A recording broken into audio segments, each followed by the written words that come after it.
Some stories don't begin with a hero. They begin with a man everyone overlooks, a tired single dad, a little girl fighting for her life, and a billionaire who thought she had the world all figured out until the moment a simple request shattered her certainty. I just want to check my balance. What happened next inside that marble-floored bank shocked an entire room and changed 3 lives forever. This is a story about dignity, kindness, second chances, and the day the world finally saw the quiet strength of a father's love. Before we begin, if you love heartfelt healing stories that remind us of the goodness still left in this world, make sure to subscribe to our channel.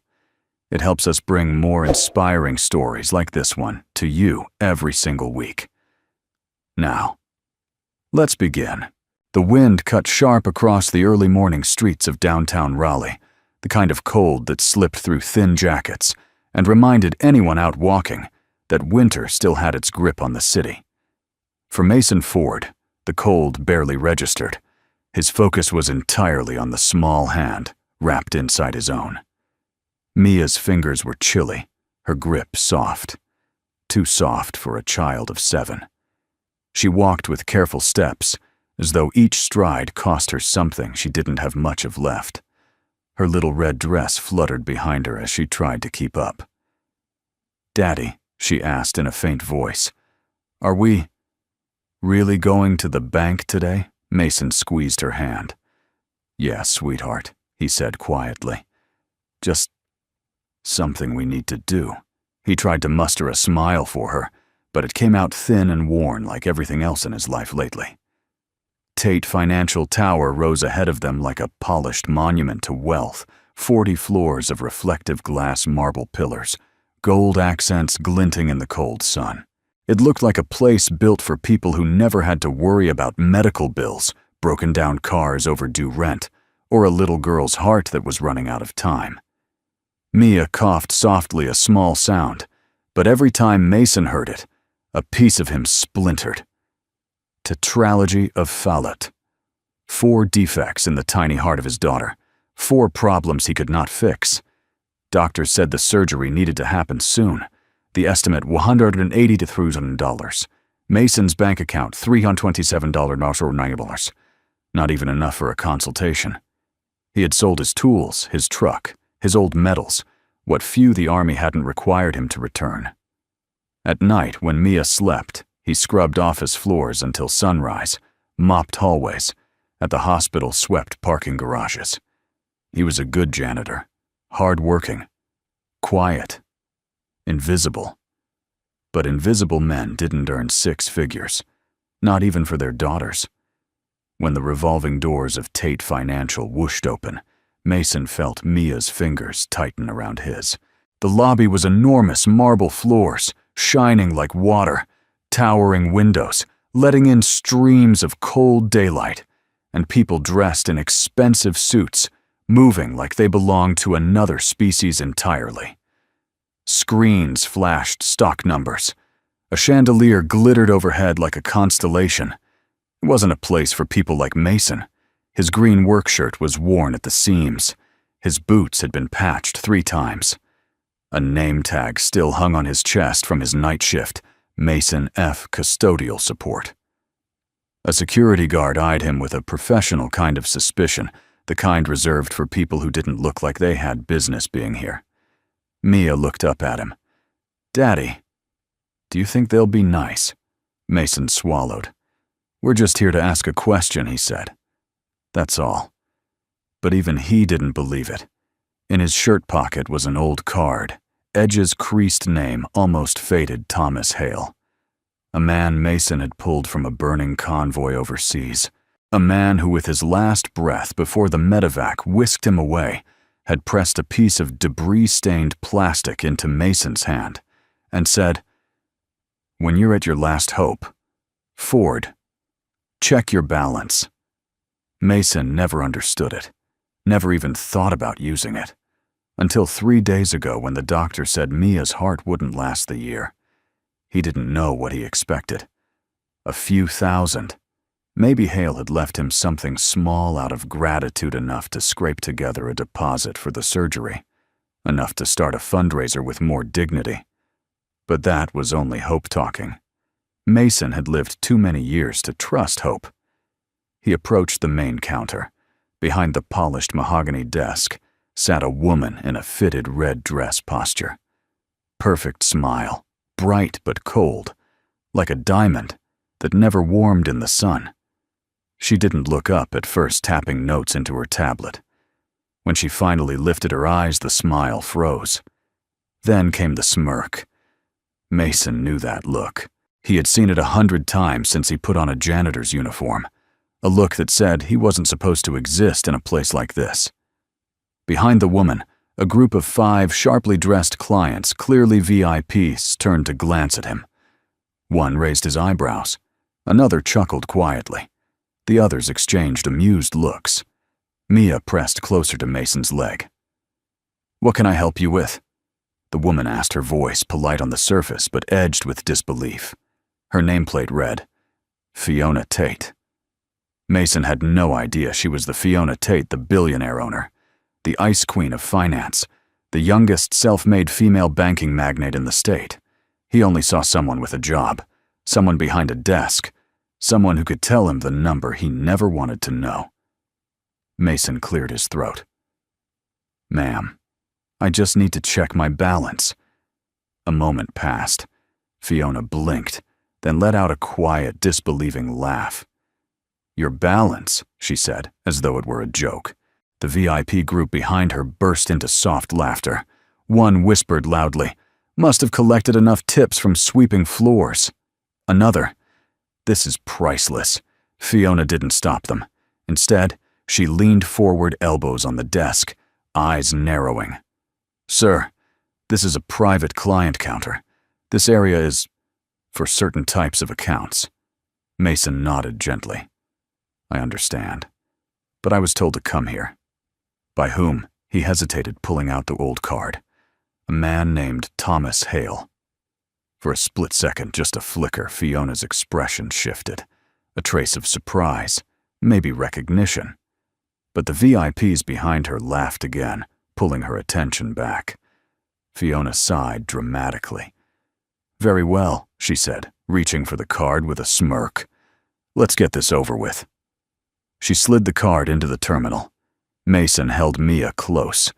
She tucked her face into his coat, trembling. Fiona typed, lazily. Still amused, still judging. You know she added these old cards hardly ever. Then she stopped. Her fingers paused above the keyboard. Her smile faltered. Her eyes widened slowly at first, then all at once. Her face drained of color. Behind her, the VIP conversations died mid-laugh. Fiona stared at the screen, one hand lifting to cover her mouth. Mason felt his heart pound painfully. "Ma'am," he whispered. "Is something wrong?" Fiona inhaled sharply. When she finally looked up at him, her voice was barely audible. "Sir, this account, it has," she swallowed, $128 million. The lobby went silent. Even the security guard froze. Mia peeked out, confused. "Daddy?" Why did she stop laughing? Fiona stood from her chair so fast, it screeched across the stone floor. "Mr. Ford," she said, breath shaky, "please, follow me. Now." Mason looked around the stunned lobby, then down at Mia, then back at Fiona.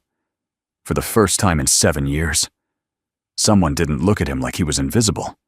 And hope, small, trembling, impossible, began to stir. The doors to the private client suite closed behind Mason with a soft click, too soft for the thunder pounding in his chest. Mia clung to his hand, her small fingers trembling. The room was quiet, insulated from the lobby's noise, but the silence felt heavier than anything they'd left outside. It was a place designed for power. Deep mahogany paneling leather chairs that looked untouched, golden sconces, casting warm light over polished marble floors. The air smelled faintly of lavender, and something sharper, wealth, perhaps, or the absence of fear. But Fiona Tate stood at the center of it all, looking nothing like the poised, confident billionaire who had mocked him minutes earlier. Her composure had cracked. She paced, once turned sharply, then looked at Mason as if trying to solve a puzzle that suddenly didn't make sense. "Mr. Ford?" she began, but her voice wavered. She cleared her throat. "Mason? May I call you Mason?" He blinked. No one here had asked permission before addressing him. "Yes, ma'am. That's fine." Fiona nodded, but her eyes kept drifting to the tablet in her hand, the screen she'd stared at as if it had betrayed her. Mason watched her swallow hard, her throat tightening in a way he had never expected from a woman who graced magazine covers under headlines like America's Unbreakable Billionaire. Behind her, the glass wall of the suite gave a clear view into the lobby. The VIPs still lingered in disbelief, whispering and pointing. The security guard stood straighter now, no longer looking at Mason like a threat, but like someone he needed to respect. Fiona's cheek still held the faint flush of embarrassment. She finally took a breath. "Mr. Ford, I owe you an apology." Mason's instinct was to wave it off. Years of being overlooked taught him not to expect apologies from anyone. But Mia looked up at Fiona with wide eyes, and Mason found himself nodding instead. "Thank you," he said softly. Fiona lowered her gaze. "I misjudged you." Maya tugged Mason's sleeve. "Daddy, what does misjudged mean?" "It means," Mason murmured, brushing her hair back. She didn't know the whole story. Fiona watched the exchange long enough for something softer to flicker across her eyes. But just as quickly the businesswoman returned. She straightened, smoothing her dress. "Before we go any further, I need to ask you something, and I want you to answer honestly." Her gaze held steady, strong again. "Where did you get this card?" Mason reached into his pocket, retrieving the old piece of plastic. He held it like something sacred. "It was given to me by a man named Thomas Hale." Fiona inhaled sharply, as if he'd struck a nerve. "You personally knew Thomas Hale?" Mason nodded. "A long time ago." Fiona stepped closer. "Mason, does the name Tate, financial, mean anything to you?" He frowned. "No, ma'am. I'd never heard of it before today." She nodded slowly, almost with disbelief. "Mr. Hale was one of our highest-level clients, one of our most protected individuals." Mason's brow furrowed. He remembered Hale as a man in a dusty uniform, bleeding heavily voice, fading as he pressed the card into Mason's hand. Not a billionaire. Not someone who existed in the world of gleaming towers and private client lounges, protected. Mason asked, "Why would a banker be protected?" Fiona hesitated, something unspoken sitting behind her eyes, but then she dismissed it abruptly. "That's not important right now," she said. "What is important is that you understand how unusual your situation is." She held up the tablet. "This account isn't just large. It's one of the most restricted accounts in the entire financial sector." Mia sniffed, leaning her head against Mason's arm. Her breathing sounded a little heavier, a quiet reminder of why they were here. Mason exhaled slowly. "Ma'am, I don't understand any of this. I don't know why the card works. I don't know why the money's there. I only came because—" His voice caught. He forced it steady. "Because my daughter needs heart surgery, and I didn't know where else to turn." Fiona's eyes shifted to Mia, really looked at her, and something softened. "Mia, is that your name?" The little girl nodded shyly. "And you're not feeling well, are you?" Another small nod. Fiona knelt a little enough so she could meet Mia's eye level. The gesture surprised Mason almost as much as it surprised the girl. "You're very brave to come here," Fiona said gently. "And I'm glad you did." Mia managed a tiny smile. Fiona stood again, turning back to Mason. "All right," she said. Here's what needs to happen next. Because of the size of this account, certain protocols are required. I'll need to bring you to a secure verification room. You'll need to answer a few questions, routine, but necessary. Mason nodded. Of course. Before she could continue, the glass door swung open, and one of the VIPs from the lobby barged in, the man with the sharp jaw and tailored navy suit. Fiona. What the hell was that? He demanded. That janitor is sitting on a fortune. This has to be some kind of glitch. Mason stiffened. Mia shrank behind him. Fiona's expression hardened instantly. Mark, you do not barge into a private client suite. I'm your top investor, Fiona. I think I'm entitled to know why a man who looks like that. He jabbed a finger toward Mason as being treated like royalty. Fiona's voice dropped to a dangerous calm. Mark, leave. But he scoffed. This is ridiculous. What if he stole the card? What if this is a security threat? You're putting all of us at Mark. Fiona snapped. One more word, and I revoke every privilege you have in this building. Mark froze. No one, not even board members, spoke to Fiona Tate like that. Slowly, he backed out of the room, muttering as he left. Mason exhaled, unsure of what just happened. Fiona turned back to him, and this time, her voice carried not arrogance, but conviction. Mr. Ford, she said, no one is going to disrespect you again in my building. Not today. Something warm flickered inside Mason's chest. No one had defended him like that in years. Thank you, he said quietly. Fiona held his gaze. I wasn't laughing anymore. Mason nodded. I could tell. She gestured toward the inner corridor. Come with me. We're going to set things right. Mason lifted Mia into his arms, holding her close as they followed Fiona deeper into the suite. For the first time in a long time, he didn't feel invisible. He felt seen.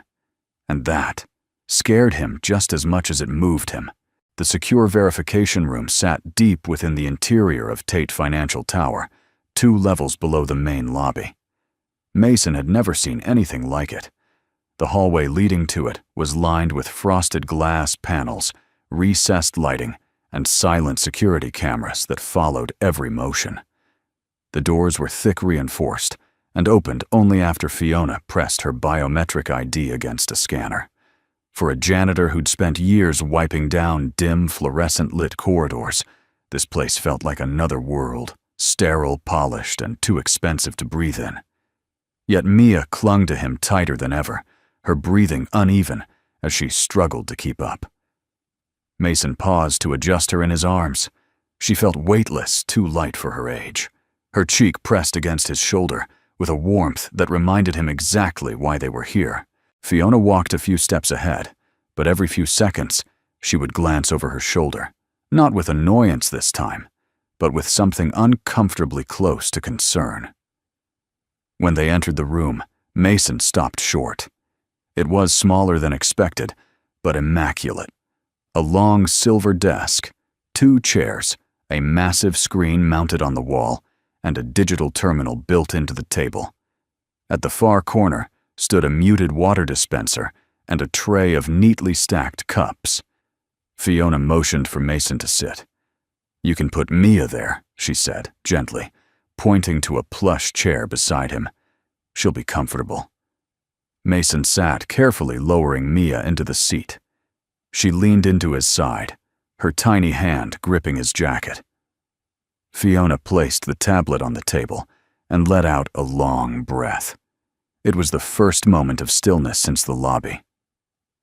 Mason, she began. I need to perform a verification to confirm the account ownership and ensure your access isn't blocked by any security protocols. She hesitated. Normally, someone in my position wouldn't conduct this personally, but your case is not normal. Mason nodded. I understand. She reached for the terminal, inserted the old card, and waited for the system to recognize it. As soon as the small green light blinked, the wall screen flickered to life. A loading wheel spun slowly. Mason felt his stomach twist. He didn't belong here. Every second felt like he was trespassing into a life meant for someone else.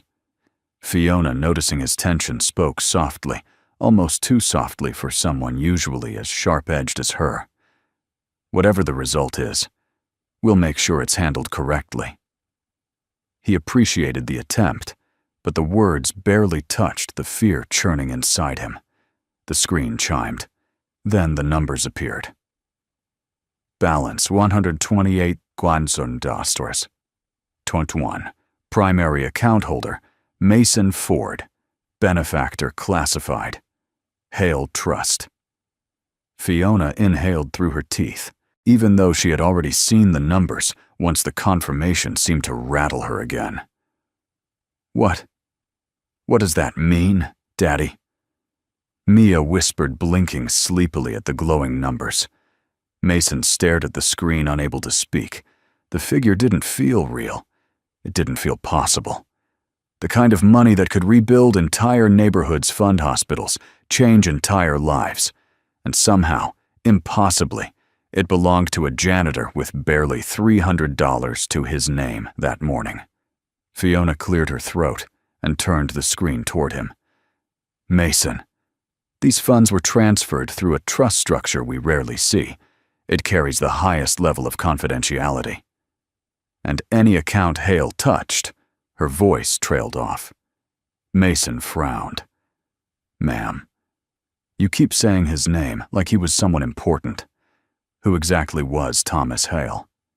Fiona folded her arms, pacing slowly as she chose her words. "Hale was not just a wealthy client," she said at last. "He worked closely with federal institutions, high-level financial operations, crisis stabilization, projects the public never hears about." Her gaze shifted to him. "I don't know how you met him, but if he entrusted you with this card, you mattered to him. More than you know." Mason dropped his eyes to the card resting in front of him. Remembered the chaos of that day. Explosion, smoke, the metallic tang of blood in the air. Hale had been pinned under debris, his breath ragged. Mason wasn't even supposed to be there. He'd gone back after hearing a faint voice. "You should have left me," Hale had whispered. But Mason had carried him out anyway. He never thought there would be consequences. Or gratitude. Mason, Fiona said softly, bringing him back. "I need to ask you something important." She sat across from him. "Have you ever accessed this account before today?" "No," he said immediately. "I didn't even know what it was. I didn't know it had money." Fiona nodded. "That actually helps. It means the fund was waiting for a trigger your visit today." Maya tugged at Mason's sleeve. "Daddy, does this mean I can get better?" Now, her voice cracked like fragile glass. Mason felt his throat tighten. "Yes, sweetheart," he managed. "It means we might have a chance." Fiona watched them closely, too closely. Something flickered across her expression. A memory. A regret. Whatever it was, she blinked it away. The door suddenly opened. A man in a gray suit stepped in, tall and hawk-eyed. A security badge gleamed on his chest. "Ms. Tate, we saw the account flag." "Is everything under control?" he asked, eyeing Mason with suspicion. Fiona stiffened. "Yes, everything is under control." The man's gaze sharpened. "Is this individual authorized to access?" "I said everything is under control, Martin." Her voice dropped to a cold, lethal tone. "Step outside." He hesitated, clearly unused to being dismissed, but eventually obeyed, closing the door behind him. Mia flinched at the tension. Mason pulled her closer. Fiona turned back, rubbing her temples. "This is going to become complicated. People in the building already know something's unusual. High-value accounts always attract attention, even internally." She met Mason's eyes. "You need protection." "And privacy." "Protection," Mason repeated. "Ma'am, I'm just a janitor. I don't need protection." Fiona leaned in, voice steady and low. "I don't think you understand. This isn't just any account. It is tied to a man with significant federal influence. Mason, money like this draws eyes, curious ones, ambitious ones, dangerous ones. He felt the weight of her words more than he wanted to admit. Mia coughed weakly, and Mason instinctively wrapped an arm around her. Fiona softened. Look, before anything else happens, we need to secure immediate care for your daughter. She stood. Give me a few minutes. I'll arrange a medical liaison to review her case. Tate Financial has partnerships with several top cardiology teams. Mason stared at her. You'd do that? For us, her expression flickered. Pride, hesitation, and something raw fighting beneath the surface. You came here to check your balance, she said quietly. And what I did in the lobby was unforgivable. A breath. This is the least I can do. For the first time since he met her, she looked human. Not powerful, not cold, but painfully aware of her own failings. Thank you, Mason whispered. Fiona nodded once, then left the room. The door clicked shut. Mason looked down at Mia brushing her hair softly. Daddy, she murmured, her eyes sleep-heavy. The lady stopped laughing today. He smiled gently, voice breaking. Yes, sweetheart, he whispered. She did, for the first time in a long time. So did he. For nearly 20 minutes after Fiona stepped out, the room lay silent, so silent that Mason could hear the faint hum of the air vents above him, mixing with Mia's soft, uneven breaths as she rested against his arm. He brushed a hand along her hair, feeling the heat of her skin and the fragile rhythm of her breathing. Every moment reminded him of the urgency each second, bought or lost in the battle for her little heart. He glanced again at the glowing screen where the impossible number still hovered. 128, 3 to 1. It felt like a mirage, one good blink away from disappearing. But the longer it stayed, the heavier the questions grew. Why him? Why now? And why had Thomas Hale, someone he barely knew beyond the fire and dust of a battlefield, left him something no soldier could even imagine? The door opened softly. Fiona returned, not alone this time. A man with silver hair, a modest suit, and a careful, sharp intelligence in his eyes stepped in behind her. He carried a thin portfolio under his arm. His demeanor was calm, almost academic, but the way Fiona deferred slightly to him told Mason this man held weight. Mason, Fiona said quietly, "This is Richard Dalton." He was one of Thomas Hale's personal legal advisors. Dalton extended a hand. "Mr. Ford." "It's an honor." Honor. People didn't use that word for janitors. Mason shook his hand, unsure what to say. Dalton sat across from him, placing the portfolio neatly on the table. "Ms. Tate informed me of the situation. She said you are the beneficiary of Hale's legacy fund." Mason blinked. I guess I don't really know what that means." Dalton nodded, as though expecting that. "Then it's best we begin with the truth. All of it." Fiona moved closer, folding her arms, not defensive, but attentive. Dalton opened the portfolio. Inside were organized documents, a photograph clipped to the top. Mason's breath hitched when he recognized the tired but sharp-eyed face staring back at him. Thomas Hale. Except not the bleeding, dust-covered version he remembered on a battlefield. This was a formal portrait Hale in a charcoal gray suit. His expression composed, his eyes carrying a quiet authority that was unmistakable. Mason Dalton said gently, "You asked who Hale really was, and you deserve a clear answer." He leaned back slightly. Thomas Hale was not a banker, not primarily anyway. He was a confidential financial strategist for the U.S. Treasury Department. His role involved managing classified fiscal operations funds used for national emergencies, covert rescue missions, and federal humanitarian efforts. Mason frowned. He was government. One of the highest levels, Dalton confirmed. Fiona added, The kind of man whose existence is a rumor, not a fact. Dalton continued. He worked in extreme conditions, crisis zones, war-torn regions, places where the government needed boots on the ground and minds capable of stabilizing situations silently. He was valuable, highly protected. Mason stared at the photograph, remembering the sandstorm sky, the burning vehicles, the weight of Hale's body slung across his shoulders as he ran for cover. "How does someone like that end up needing rescue from someone like me?" Mason murmured. Dalton gave a faint, bittersweet smile. "Because heroes aren't invincible, Mr. Ford. Sometimes they fall, and sometimes the person who lifts them up is the last person they expect." He paused, and Hale never forgot the men who saved him. Fiona stepped forward, tapping the photo.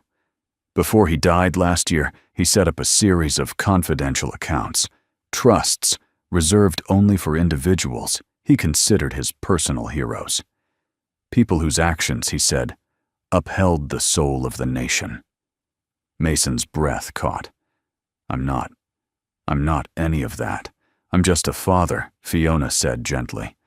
"A soldier, a man who risked his life to save another. That's more than most people ever do." Dalton opened the next document. It was a letter, handwritten, edges yellowed from time. At the top, to Mason Ford. Mason stared as Dalton unfolded it. "This letter," Dalton said quietly, "was meant for you. Hale wrote it 6 months before he died." Dalton began to read aloud. "Mason, if you are holding this, it means life has pushed you to a point where you need something I knew you would never ask for on your own. You saved my life. You taught me that courage isn't loud. It's the quiet man who goes back for someone he barely knows. I told you once to check your balance when you were out of hope. Most men look for money. You look for meaning. Use this for the one thing I know you value above all, your child. Heroes should get second chances. So should their families." Thomas Hale Mason closed his eyes. For a moment he couldn't breathe. Fiona swallowed hard. Even she had to look away, hiding the flicker of emotion that crossed her face. Dalton closed the letter quietly. "Hale's final wish was that you receive the full trust amount. No conditions, no repayment, no catch." Mason held Maya tightly as she looked up at him with sleepy eyes, unaware of the magnitude of the moment. "But why this much?" Mason whispered. "Why over $100 million, Dalton sighed. "Because Hale managed funds most Americans don't know exist. The amounts he handled were not typical. And because your act of saving him occurred in a classified zone, he could not honor it publicly. So he honored it privately in the only way he could." Fiona stepped closer. "Mason, this isn't charity. This isn't pity. This is justice. Hale believed you deserved this and that your daughter deserved a future." Mason rubbed his forehead, overwhelmed. "This is too much. I don't even know what to do with money like this." Fiona's voice softened far more than earlier. "That's why Tate Financial is going to help you." Mason looked up at her. She took a slow breath. "I owe you a personal apology for my behavior earlier. What I said in the lobby. How I judged you." Her voice strained. "I made assumptions that were cruel and unfounded." Mason shook his head. "Ma'am, you don't have to." "Yes." She cut him off. "I do. Because the way I treated you isn't the person I want to be. And not because of the money, but because you didn't deserve it." The room fell silent. Dalton closed the portfolio. "There is still more Hale wanted you to know, but that can wait." He stood. "For now, take care of your daughter." As Dalton left, Fiona walked to the door, but paused, turning back with a look Mason had not seen before, remorse mixed with a fragile kind of respect. "Mason, whatever happens next, you won't face it alone." He nodded slowly, holding Mia close. For the first time since the diagnosis, since the endless nights of fear, since the hopelessness, he felt a shift, a crack of light breaking through, a beginning. Mia slept curled against Mason's chest as he carried her down the quiet hallway. Her breathing was soft, but uneven, each inhale a reminder of the fragile heart beating inside her. The exhaustion of the morning fear commotion, the overwhelming revelation of the trust account had drained her completely. Fiona walked beside them silent at first. Her heels clicked softly against the polished floor, but even that sound seemed muted, as though she was deliberately keeping her presence from overwhelming father or child.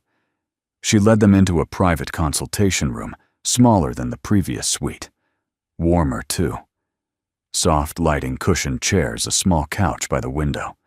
A place meant for delicate conversations. "Please," Fiona said, quietly gesturing to the couch. "Let her rest here. This room is secure. No one will disturb you." Mason nodded and slowly lowered Mia onto the cushions. She stirred only slightly before sinking into deeper sleep, her small hand still clutching the sleeve of his jacket. He sat beside her.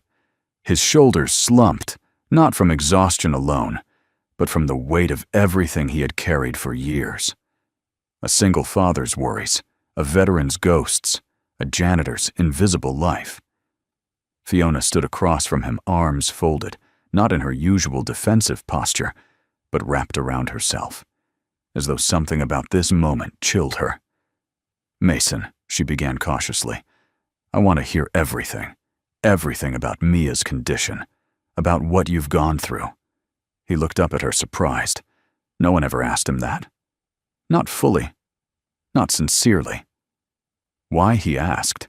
She hesitated, the question catching her off guard. Then she exhaled. "Because," she said softly, "I owe you more than a financial explanation. And because I want to understand what brought you here. What pushed you to the point where walking into this tower was your last option." Mason stared at the floor for a long moment. Then he nodded. "All right," he began slowly. "After my wife, Emily, passed, Mia was 3. She kept asking where her mother went. I didn't know how to explain death to a toddler. So I told her Mommy was watching the stars. Every night we'd look at the sky together." His voice caught, but he continued. "But when Mia turned 6, she started getting tired easily. Fainting sometimes. I thought, maybe it was grief, or maybe I was working too much and missing things." He shook his head. "Then the doctors said it was tetralogy of Fallot, a congenital heart defect. 4 problems in one tiny heart. The kind of thing that usually gets fixed when babies are a few months old." Fiona's breath hitched. "They said, since we didn't know sooner, the surgery would be harder, more risky, more expensive." "How expensive?" she asked quietly. $180,000. He laughed once dry hollow. "I couldn't even afford the tests." He rubbed his forehead. "I tried everything. Extra shifts, night jobs, selling what I had, sleeping 2 hours a night. I didn't care what happened to me, only Mia." Fiona's eyes softened, not pity, but something deeper. Recognition, a silent understanding of losing something precious. "But no matter how much you worked," she whispered, "it wasn't enough." Mason nodded. 3 days ago, the doctor told me she might not survive the year." His voice cracked then, just barely, but enough that Fiona's posture loosened. "I had nothing left," he whispered. "Nothing except that card Hale gave me. I always thought it was some sentimental token. Something he gave me while he was delirious. But when the doctor said the word, year," he swallowed hard. "That was the first time I thought, maybe I should check." Fiona lowered herself into the chair opposite him, her expression shaken in a way her polished exterior couldn't hide. "Mason, why didn't you ever ask for help from friends, from the VA, from charities?" He looked up, his eyes tired but resolute. Because I spent my whole life being the one who helps.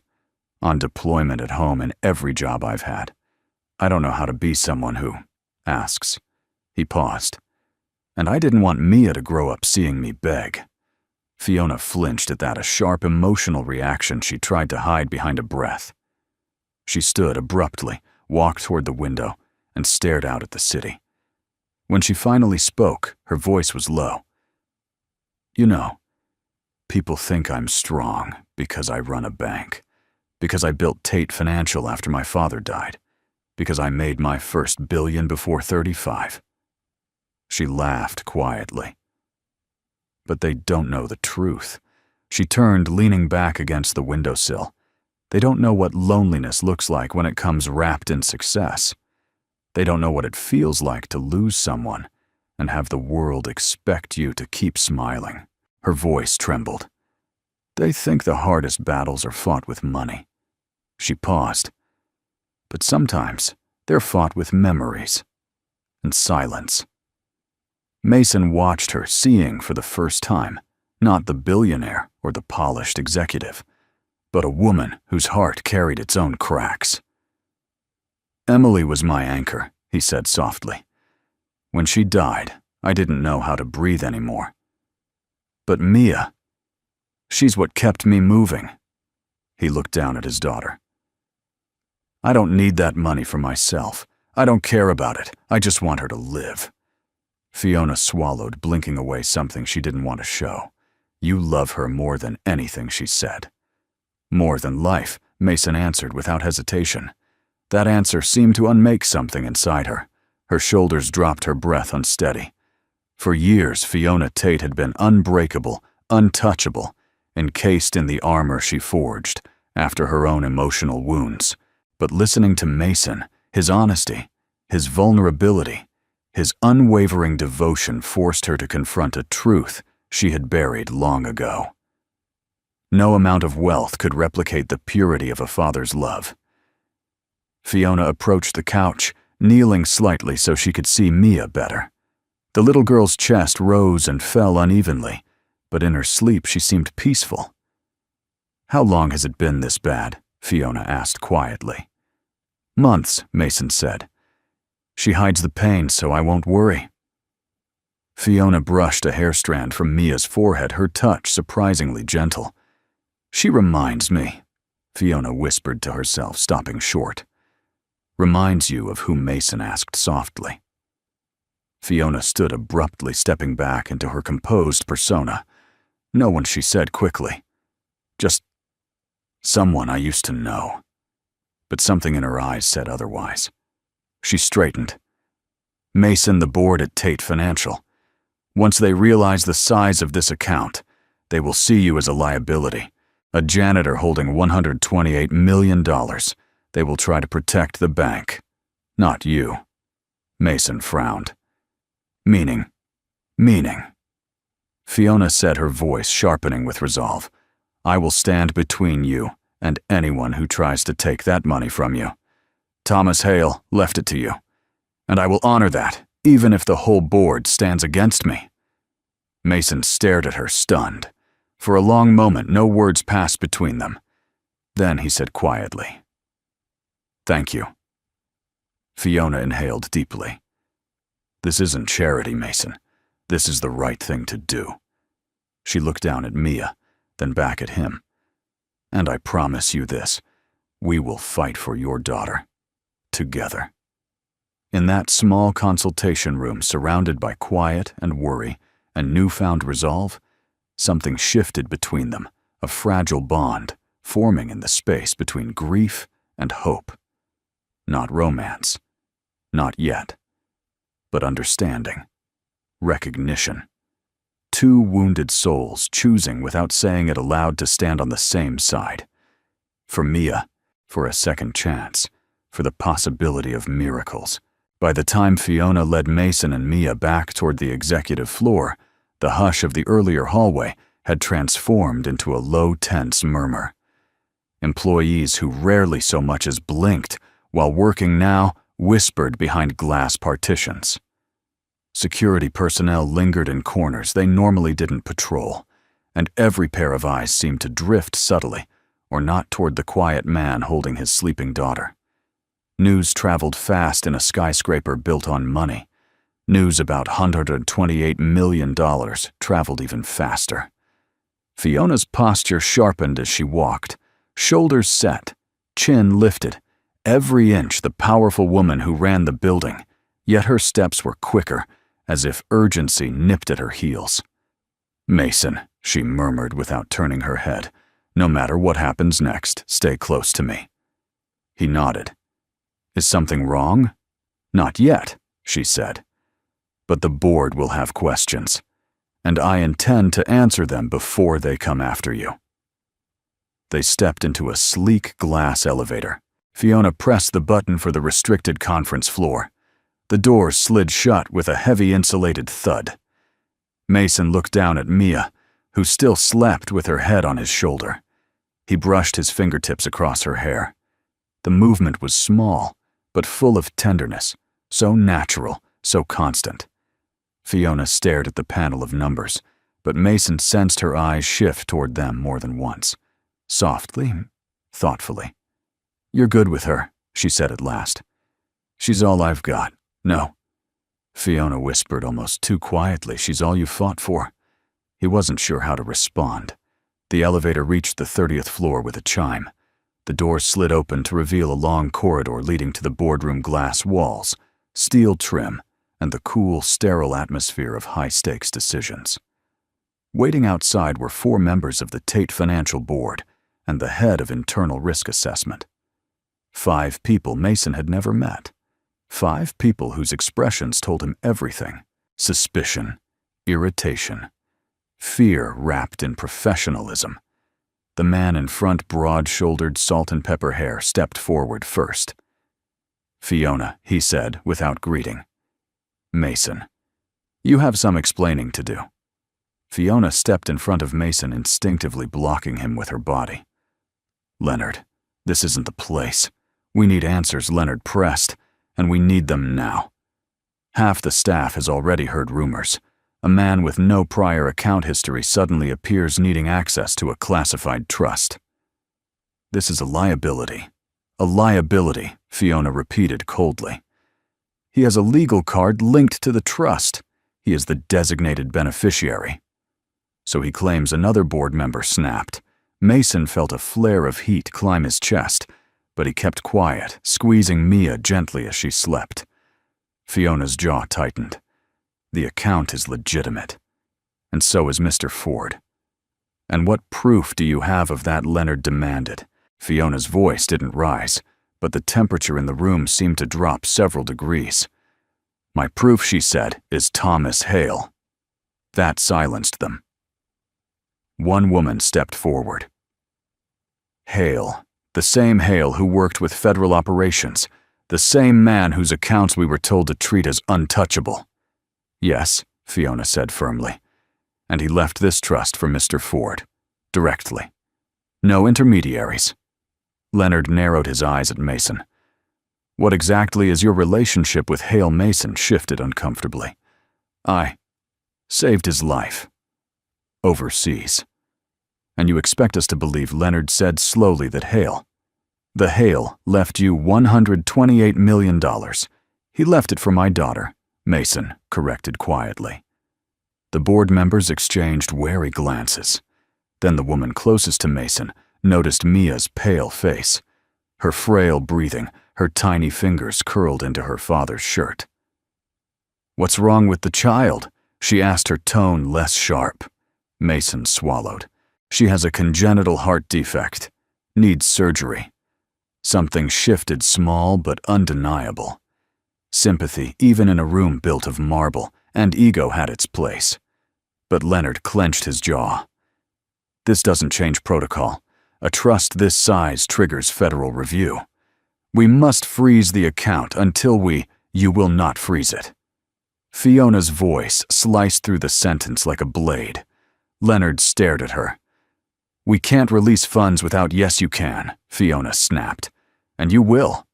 If the account holder passes verification, which he has."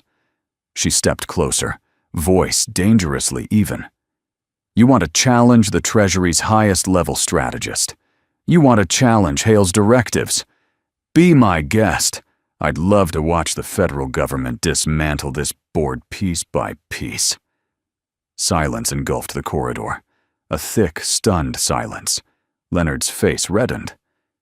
Fiona, he hissed. You're playing a dangerous game. No, she said calmly. I'm protecting this bank, and I'm protecting a man Hale trusted more than any of us. She turned slightly, just enough to reveal Mason and Mia behind her. Look at him. Look at his daughter. This isn't a scandal. This isn't fraud. This is a soldier who saved Hale's life. And this, she gestured to Mia, is a child who doesn't have time for bureaucratic ego fights. The board members shifted uncomfortably. Leonard exhaled sharply. We still need a review.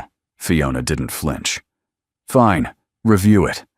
But the account stays open unless you want to explain to federal auditors why you blocked a classified trust without cause. Leonard glared at her, but the fight in him receded. Finally, he muttered, We'll revisit this later. You do that, Fiona replied. The board members retreated down the corridor one by one, muttering among themselves. When the last one disappeared around the corner, Mason exhaled slowly. I didn't want to cause trouble, he said quietly. Fiona turned to him, and the fierceness in her eyes softened instantly. You didn't, she said. They did. He nodded. You didn't have to defend me like that. She held his gaze for a long moment. Yes, she whispered, I did. Her voice wasn't sharp now. It was raw, honest. A confession hiding inside a truth she didn't yet know how to fully express. Then she said something he wouldn't forget, not for years to come. People like them look at you and see risk. She paused. I looked at you and saw something I didn't want to see at first. Someone good. Someone who deserved better. Mason's chest tightened, not with fear or shock, but with something gentler. Gratitude, recognition, a flicker of trust. Not because she was a billionaire, not because she held power, but because she stood beside him when it counted. Fiona took a breath. Come on. Mia needs a doctor, not a board meeting. For the first time since entering Tate Financial, Mason felt the path forward. Not easy, not certain, but real. A crossroads guided by a woman who no longer stood above him but beside him. The drive to the Tate Financial Medical Partnership Clinic took less than 15 minutes, but for Mason, it felt like a lifetime. Every red light, every slow turn, every bump in the road weighed on him like a reminder that time was the one currency he could not buy back. Mia slept in his arms in the back seat of the company car. Her head rested against his chest, her breathing light and uneven little puffs of exhaustion shaped by a failing heart. Fiona sat beside him, far from the confident titan of finance she was known to be. She kept glancing toward Mia, her expression softening with every breath the child took. Mason noticed. He didn't say anything, but he noticed. When they arrived, the clinic staff alerted in advance. By Fiona moved quickly, gently guiding them into a private pediatric cardiology suite. A specialist team was already waiting. Mason stood beside the bed as Mia was examined, refusing to let go of her hand. The lead cardiologist, Dr. Evelyn Park, a woman with kind eyes and precise hands, studied the scans on a digital monitor. After several minutes, she turned to Mason and spoke in a low, careful voice.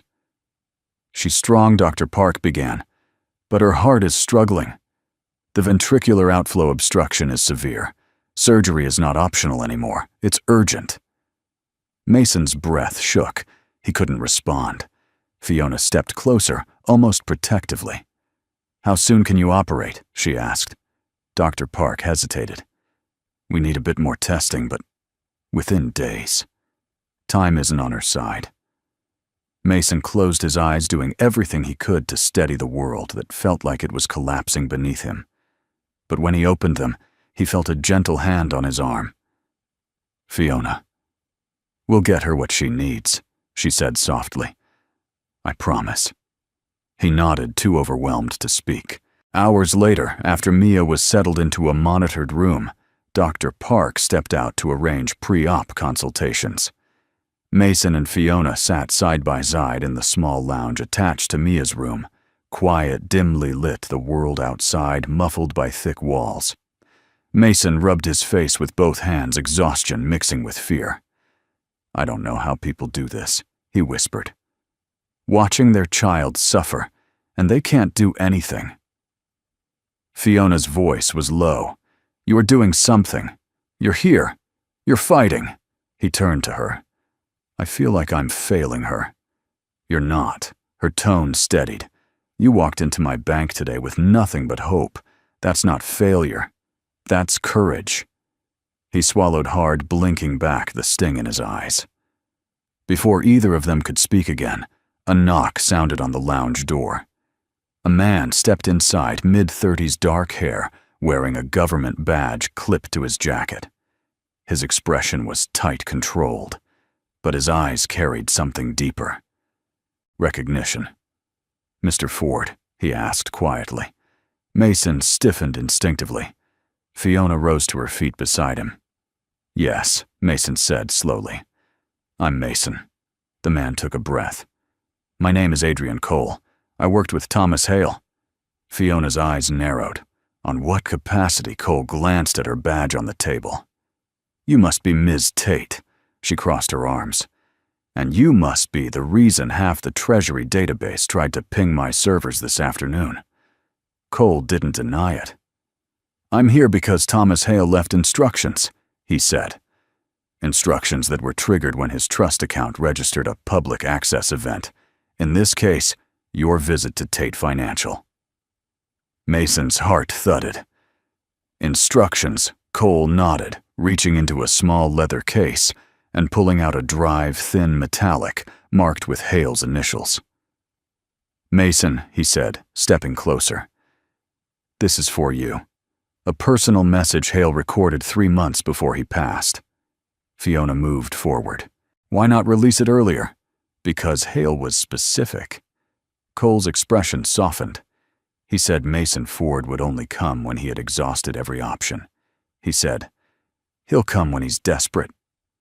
Not for himself, but for someone he loves." Mason's throat tightened. Fiona glanced at him, then back at Cole.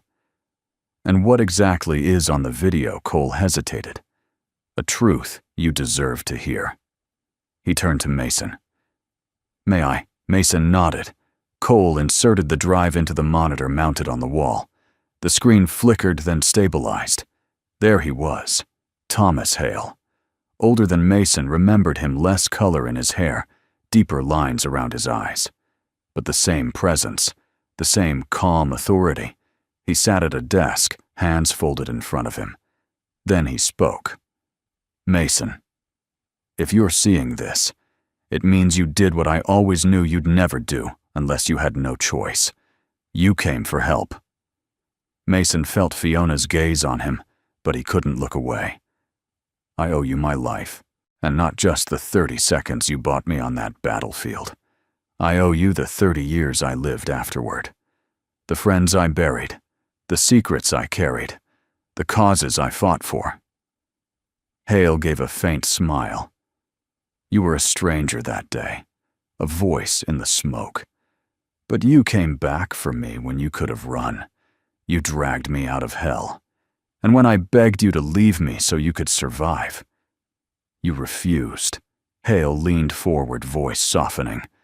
"I don't care what uniform you wear now. I don't care what job you hold. You are the kind of man who makes this country worth protecting." Mason's vision blurred.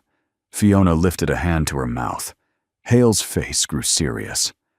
"This trust is my way of making sure your kindness doesn't die with me. And if fate brought you to use it, then it's for your daughter, a child who deserves the world." Mason's breath fractured. Use it without guilt, without shame, without hesitation. The video dimmed for a moment. Then Hale's final words came through softer than the rest. Kindness outlives us, Mason. Make sure yours outlives you. The screen went black. Silence fell like a blanket over the room. Cole stepped back, letting the moment breathe. He believed in you, he said quietly, more than he believed in anyone. Mason wiped his face with the back of his hand, overwhelmed. Fiona looked at him, not with pity, but with something reverent. Respect. Admiration. A dawning recognition. "Mason," she whispered. "You didn't just save his life. You changed it." Before Mason could answer, a soft beep echoed from the adjoining room. Mia, her heart monitor. Mason rushed toward her room. Fiona followed. Cole stayed behind, watching the door close, his expression deep with the knowledge that fate had just shifted again. Because the past hadn't just returned. It had chosen sides. The moment the heart monitor let out that uneven beep, something inside Mason snapped into urgency. He pushed open the door to Mia's room, his pulse hammering in his throat. The soft glow of the monitors lit her small form, rising and falling with shallow breaths. Too shallow. Dr. Evelyn Park and 2 nurses were already there. They moved quickly but calmly, adjusting wires, checking oxygen saturation, making quiet notes on a tablet. Mason hovered near the bed, trying desperately not to get in the way, but he couldn't silence the tremor in his voice. "What's happening?" "Is she okay?" Dr. Park gave him a reassuring but serious look. Her oxygen levels dipped briefly. "It's not uncommon with her condition. She's stable for now, but this confirms what we already knew." She stepped closer, lowering her voice. "She needs surgery soon. Very soon." Mason felt Fiona step into the room behind him, her presence steady grounding. He didn't look at her, but he felt her there, an anchor in a storm that threatened to swallow him whole. "How soon?" Mason asked quietly. Dr. Park hesitated. "Ideally, within 48 to 72 hours. Any longer increases the risk." Mason nodded, even as his chest tightened. "Do whatever you need to do. We will," Dr. Park said softly. "Let us run a full pre-op panel tonight. I'll bring in the surgical team for review." As she left the room, the nurses following Mason sat down beside the bed and took Mia's small hand into both of his. Her skin felt warm, fragile, alive in the most delicate way. Fiona moved to the other side of the bed, watching Mia with an expression Mason hadn't seen on her before, a mix of protective instinct and something deeper, something almost personal. After a moment, she said, "I'll stay. As long as you need me to." Mason looked up at her, exhausted. "You don't have to do that." "I know," she said simply. "But I want to." For the first time today, Mason's guarded walls dipped just a fraction. Hours stretched into a quiet, heavy night. The clinic dimmed its hall lights, and the hum of machines became the soundtrack of waiting. Mason sat vigil by Mia's bedside, occasionally adjusting her blanket, brushing her hair away from her forehead. He didn't speak. He couldn't. Every time he tried, emotions rose in his throat like a tide. Fiona didn't push him. She sat beside the window, her coat draped over her shoulders, watching father and daughter in silence. She wasn't scrolling through emails. She wasn't taking calls. She wasn't doing anything that someone of her status normally couldn't avoid. She was simply there. At one point, Mason whispered to Mia, even though she was sleeping, even though he wasn't sure she could hear him. "You're the strongest person I know, sweetheart. Stronger than me. Stronger than anyone." His voice grew thick. "You hold on. Daddy's right here. I'm not going anywhere." Fiona had to look away, because the sight of a man loving his child with that much devotion cracked something open inside her, a wound she had never truly healed. Her mind drifted uninvited to her own childhood, to a father who loved her fiercely, but who left too soon. To a world that demanded she become steel when all she wanted then was softness. Softness like the scene before her, a father who would sacrifice anything, a child who trusted him more than breath. It was beautiful and painful. She blinked once-twice to steady herself. Around midnight, a gentle knock sounded. Mason looked up as the door opened, and Adrian Cole stepped in. He held a sealed envelope in one hand, official stamped, marked with the Treasury emblem. "I didn't mean to interrupt," he said quietly. Fiona rose. "What is it?" Cole stepped forward. "The Treasury received an activation ping from the Hale Trust. Protocol requires that I submit a formal report identifying the beneficiary transfer." He looked at Mason. "Meaning you." Mason swallowed. "Is that going to cause trouble?" "Not trouble," Cole said carefully. "Attention." Fiona's posture sharpened. "Define attention." Cole sighed. High-value classified trusts always attract oversight. The moment the federal system saw movement on this account, it triggered a flag. Some eyes will be on this. Not hostile. Not yet. But curious. Mason rubbed his forehead. "I don't need any more complications," I know, Cole replied. "But you're not alone in this." And Hale anticipated this exact reaction. He held out the sealed envelope. He wrote something else. "This was meant to be given to you only if federal interest was triggered." Mason took the envelope, staring at his name on the front. He didn't open it. Yet his hands were shaking too hard. Cole placed a steadying hand on Mason's shoulder. "He trusted you.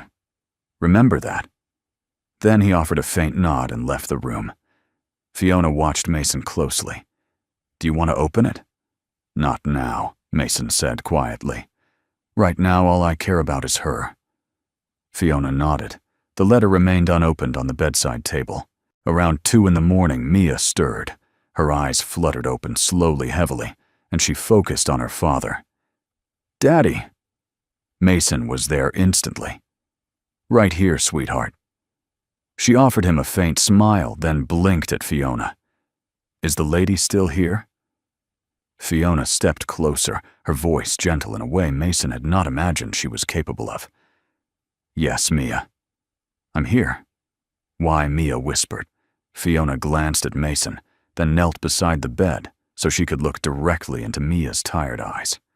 "Because she said softly, 'You're very special, and your daddy loves you more than anything in the world.' I wanted to help him. Help you." Mia studied her with surprising seriousness. "You're not laughing anymore." The words landed harder than Mia understood. Fiona swallowed. "No, sweetheart. I'm not. Good." Mia whispered, closing her eyes again. Laughing was mean. Fiona's breath caught. She stood slowly turning away to hide the emotion that surged too quickly for her to contain. Mason reached across the bed, resting his hand lightly over hers. "Thank you," he said quietly. She didn't speak for a moment. When she finally did, her voice was barely audible. "She reminds me of someone I lost. He didn't push her."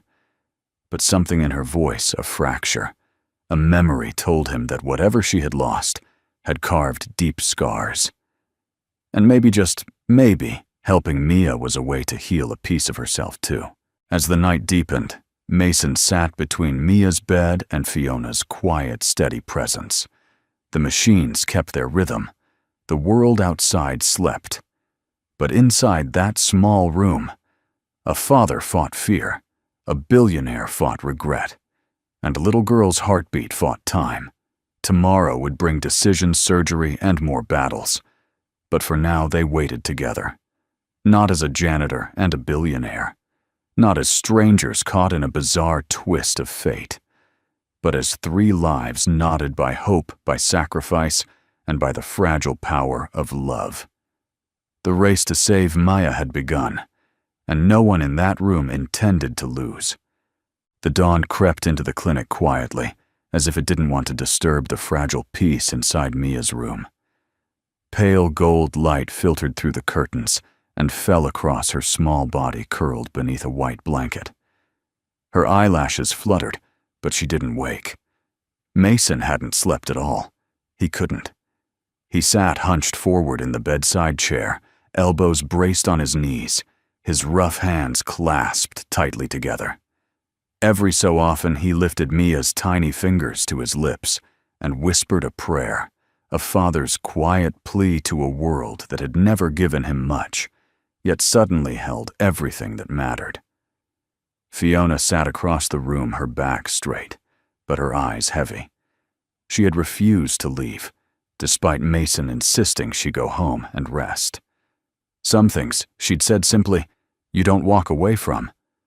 By the time Dr. Evelyn Park entered the room with the surgical team, the sun was a little higher, coloring the walls in soft warmth that contrasted with the cold churn inside Mason's chest. She approached him gently. "Mason," she said, "we're ready." He swallowed hard. "And you're confident about the procedure?" Dr. Park nodded. "Mia is stable enough for surgery. We have the best pediatric cardiologists on standby, the best in the state. We'll take care of her." The words were meant to reassure, but they barely touched the fear pooling behind Mason's ribs. "Can I?" His voice cracked. He tried again. "Can I talk to her before you take her?" Dr. Park smiled softly. "Of course." The team stepped aside as Mason moved to Mia's bedside. He sat carefully brushing a strand of hair from her forehead. "Mia," he whispered. Her eyes opened slowly, heavy with fatigue, but bright enough to find him in the washed-out morning. "Daddy," he forced a smile. "Hey, sweetheart." She blinked, her small voice barely more than a breath. "Is it time?" Mason nodded. "The doctors are going to help your heart today. They're going to make it strong." Mia looked up at him, trusting him with a level of innocence that broke him wide open. "Will it hurt?" "No," Mason said gently. "You'll be asleep the whole time. And when you wake up, you're going to feel better. I promise." She studied him with those big, earnest eyes. "Daddy, are you scared?" He swallowed the truth. "Not when I'm with you." Her tiny hand reached up, resting against his cheek. "Then don't be scared. I'll be okay." He bowed his head, pressing his forehead against hers. For a moment, the entire world narrowed down to the space they shared, the breaths they exchanged, the love that tethered them to each other in the darkest of times. "I love you, Mia." "I love you too, Daddy." When Mason finally stepped back, Fiona approached. She hesitated, something she rarely did, then gently knelt beside the bed. "Mia," she said softly, "you're the bravest little girl I've ever met." Mia smiled faintly. "Daddy says I'm strong. He's right," Fiona whispered, "and we're all right here waiting for you." Dr. Park stepped forward. "It's time." Mason kissed Mia's forehead one more time before the nurses began to wheel her toward the door. She kept her gaze fixed on her father until the very last second. When the door closed behind her, the room felt unbearably empty. The waiting area outside the surgical wing was small and quiet. A coffee machine hummed in the corner. Plastic chairs lined the walls in stiff, uncomfortable rows. Mason couldn't sit. He paced the floor, hands shaking, his breath shallow. He had survived ambushes, firefights, and explosions, but nothing had ever terrified him like this. Fiona sat nearby, watching him with attention that mirrored his own. "She's in good hands," she said, though her own voice trembled slightly. "Dr. Park has performed hundreds of these surgeries." Mason stopped pacing long enough to look at her. "You don't have to stay," he said. "You've done more than enough." Fiona stood, meeting his gaze with something fierce and unyielding. "Mason, listen to me. I'm not leaving. Not until your daughter wakes up. Not until we know she's safe." He stared at her, really looked at her for the first time since this ordeal began. The polished billionaire was gone. The steel-wrapped businesswoman had shed her armor. In her place stood someone raw, caring, and unexpectedly vulnerable. "Thank you," he whispered. She offered a small, steady smile. "You don't have to thank me." Hours passed. 6 long hours. Every minute felt like another turn of a vice tightening around Mason's heart. At one point, he stepped into the hallway and braced his palms against the cool wall, breathing hard as fear clawed at him. Fiona joined him, resting a hand on his arm, a rare gesture for someone so guarded. "Mason," she murmured, "she's going to make it." He didn't answer. He couldn't. Then finally, the doors to the surgical wing opened. Dr. Park approached her mask, pulled down her expression visible. Mason's legs nearly buckled. "Doctor," he whispered. She gave a tired but glowing smile. The surgery was a success. The breath Mason released felt like the first real one he had taken in months. "She's stable," Dr. Park continued. "Strong response to anesthesia, and her heart is functioning better than we hoped. She'll be in recovery for several hours, but you can see her soon." Mason covered his face with both hands, grateful tears slipping through his fingers. Fiona exhaled shakily, her shoulders dropping. "Thank God," she whispered. Dr. Park looked between them gently. "She's a fighter, just like her dad." Mason wiped his eyes and nodded, unable to speak. By the time the nurses finally allowed him into the recovery room, Mia was awake, groggy, pale, a little confused, but alive. Alive. He approached her slowly, afraid to break the spell. "Daddy," she whispered. "I'm here," he said, taking her hand carefully, as though she had been reborn, and he was holding a miracle. "How do you feel?" Her lips curved into a weak, fragile smile. "My heart doesn't hurt anymore." Those 5 words shattered him. Tears streamed down his face as he leaned over and kissed her forehead again and again, whispering, "Thank you. Thank you." Fiona stood quietly at the doorway, watching father and daughter through eyes glossy with emotion. The sight softened something in her, something that had been rigid, protected, frozen for years. She placed a hand on her heart, surprised at how deeply the moment pierced her. Not pity, not charity, but something gentler, something like hope. Mason turned and met her gaze across the room. Their eyes held. Silent gratitude passed between them, full, sincere, unmistakably intimate in its simplicity. No words were needed. There would be more battles ahead, more questions, more shadows from Hale's world and from Fiona's past. But for this moment, this fragile, luminous moment, they stood in the soft afterglow of a miracle. A little girl lived, a father breathed again, and a billionaire rediscovered something she thought she'd lost forever: the warmth of a healing heart. 2 days after the surgery, the world felt different. The hallways seemed brighter, the air warmer, the sound of Mia's soft giggles like sunlight breaking through a storm that had lasted far too long. She was still recovering tubes, wires, careful monitoring, but there was color in her cheeks and strength in her voice. For Mason, that alone was a miracle. He sat beside her bed, peeling an orange in small, careful slices. Daddy Mia said, her voice steady but still a bit raspy. "Can we go see the stars again?" "The real ones." Mason smiled. "Yeah, sweetheart. As soon as you're strong enough, we'll go out to the field by the old oak tree, just like before." Mia nodded eagerly, then looked toward the door with that childlike curiosity he adored. "Is the nice lady coming back? The lady from the bank?" Mason asked. "Uh-huh." Mia lifted a hand to her chest. "She was sad when I went to sleep. But then she smiled when I woke up." Mason couldn't help it. His chest tightened with a warmth he hadn't expected. "Yes," he whispered. "She'll be back." Almost as if on cue, the door opened quietly. Fiona stepped inside. Her business attire had been replaced by a soft gray cardigan over a simple blouse, elegant, but human approachable. Something about her presence asked permission rather than demanded authority. Mia beamed. "Hi, Miss Fiona." Fiona's smile softened. "Hello, sweetheart. You look stronger today." "I am.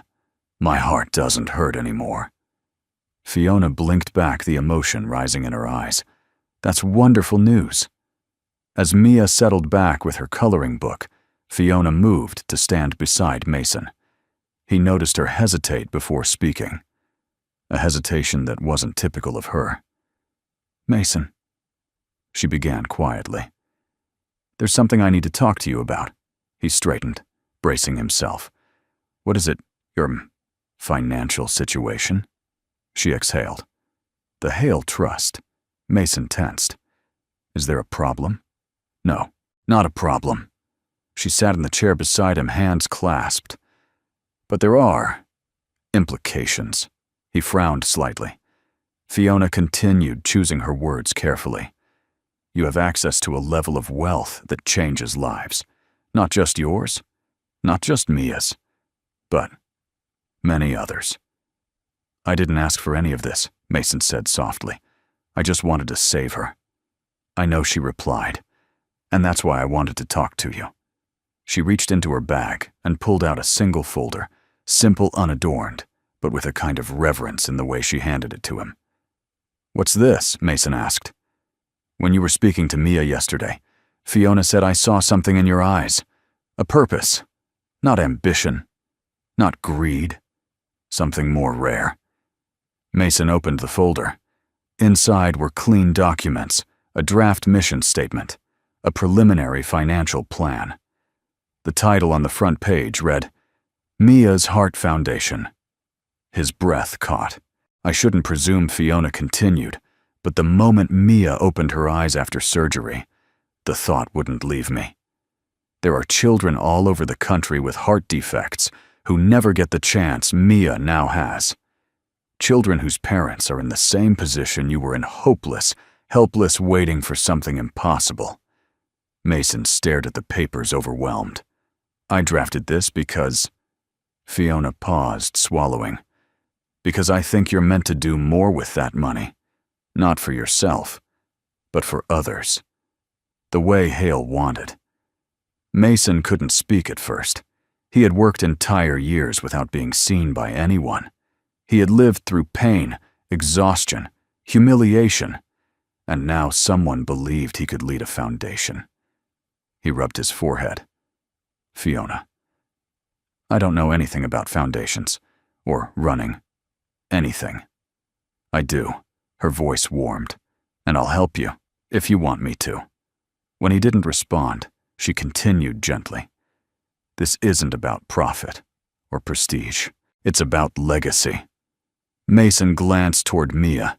She was drawing a crooked heart with crayons, humming softly to herself. Legacy. That word landed with unexpected weight. Fiona leaned forward. "Your daughter survived because of a miracle funded by a man who believed in you. Imagine being that miracle for someone else."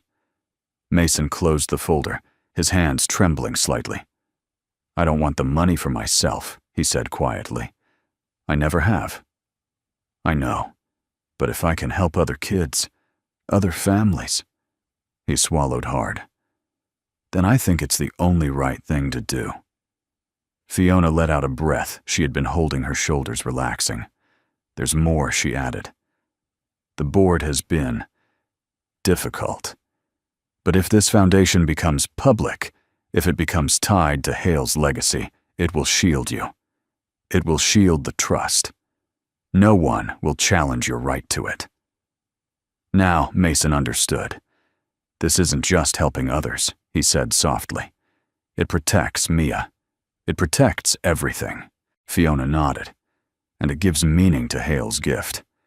He ran a hand through his hair, overwhelmed again, but in a different way. This time, hopeful. Steady. "Okay," Mason said at last. "Let's do it. The foundation." All of it. A rare, beautiful smile touched Fiona's face, a smile that softened all the sharp edges he'd seen in her. "I'm honored," she whispered. Then Mia perked up. "Miss Fiona." "Yes, sweetheart, will Daddy be?" "Famous." Fiona laughed softly. "Maybe not famous, but important. Definitely." Mia grinned. "Good. Daddy deserves something nice." Mason felt his heart squeeze. "Come here, you," he said, and Mia scooted closer so he could take her hand. Fiona watched them both, her eyes deep, almost luminous. Something in her gaze held tenderness, and something else she wasn't ready to name. After a moment, she stood. "I'll finalize the board paperwork, and I'll schedule the legal filings for the foundation." "Wait," Mason said. "Fiona," she turned back. "I won't forget what you've done. For her. For me." Her eyes softened. "You didn't need my help, Mason. You just needed someone to see you." Something warm and unspoken lingered in the air between them. Not romance, not yet, but a turning point, a beginning stitched together not by wealth or power, but by shared wounds, quiet strength, and the miracle sleeping in the bed beside them.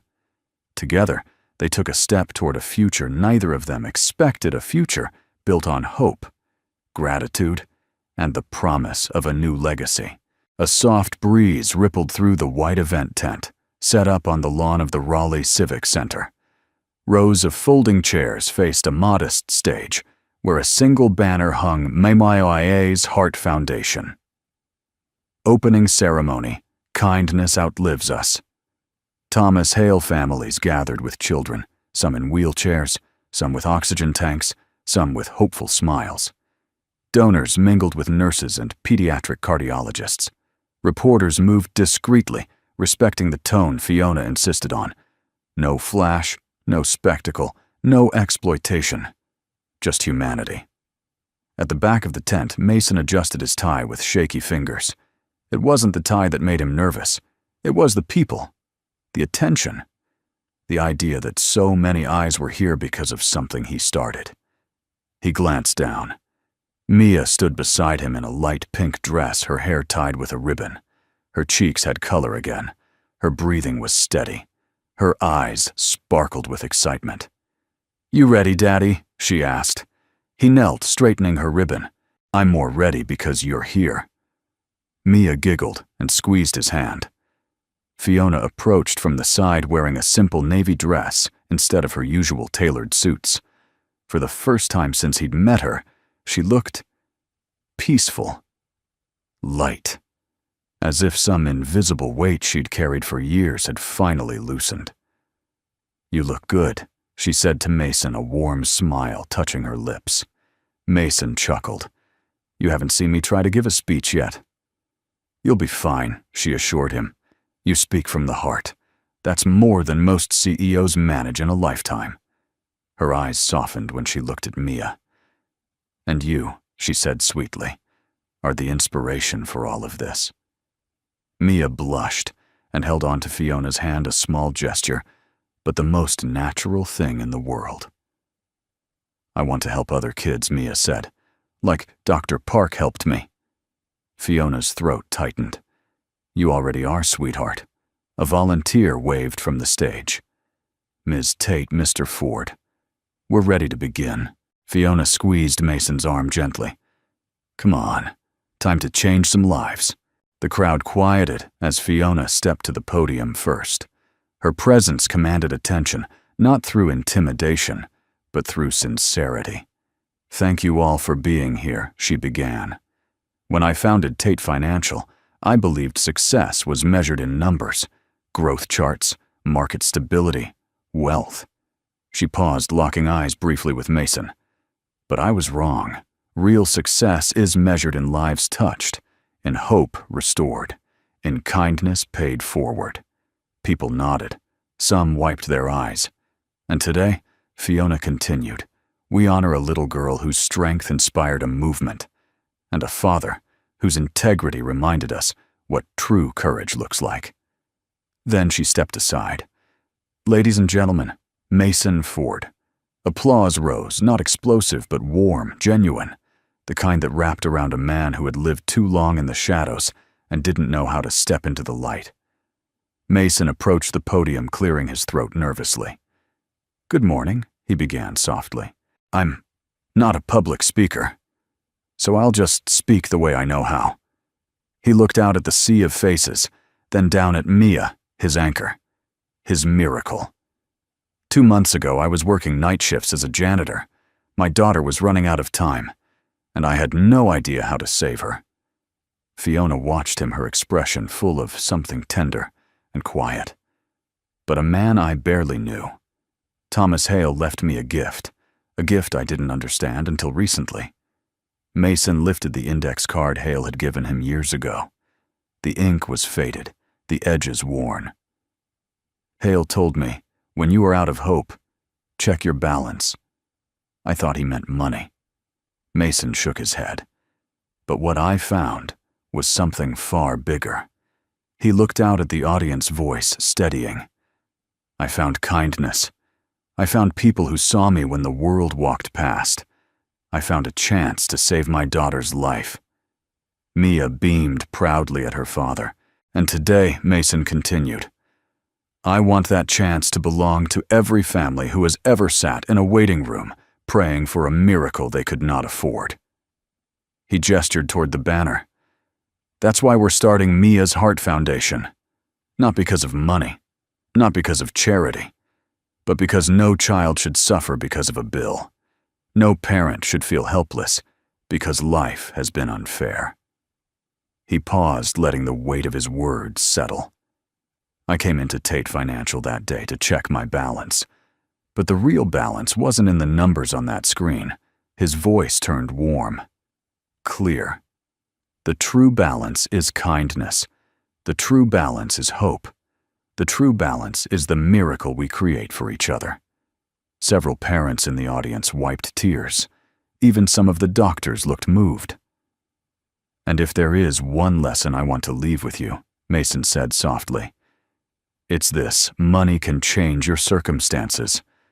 But kindness changes your life. The applause that followed was stronger. Now, respectful, grateful, emotional. Mason stepped back from the podium. Mia ran straight into his arms. He lifted her effortlessly, kissing the top of her head as the audience rose to their feet. As they stood there, father holding his daughter, the crowd applauding around them, Fiona approached quietly. You did beautifully, she whispered. He looked at her, looked at her, and for the first time, saw not the powerful billionaire, not the woman who had mocked him in a lobby, but the woman who had fought for him, believed in him, and stood by him when he needed someone most. You helped make all of this happen, Mason said. I'll never forget that. She smiled gently. Neither will I. Mia reached out her hand to Fiona. Miss Fiona, she said sweetly. Daddy said, kindness changes life. Fiona took her hand, eyes glassy. He's right, she whispered. It changed mine too. They stood together, 3 people who had saved each other in different ways, as the sun warmed the tent, and the applause faded into a soft hum. And for the first time in a very long time, everything felt whole. Everything felt balanced, not in dollars, not in numbers, but in hearts. Before you go, I'd love to know, where are you watching from today? Hearing where our viewers are joining us from is one of our favorite parts of this community. It makes these stories feel even more connected, no matter the distance. And if this story touched your heart, or reminded you of the quiet strength and goodness still in this world, please consider subscribing to our channel. Your support helps us continue creating meaningful healing stories for you and so many others. Thank you truly for spending your time with us today. Take care, be kind, and we'll see you in the next story.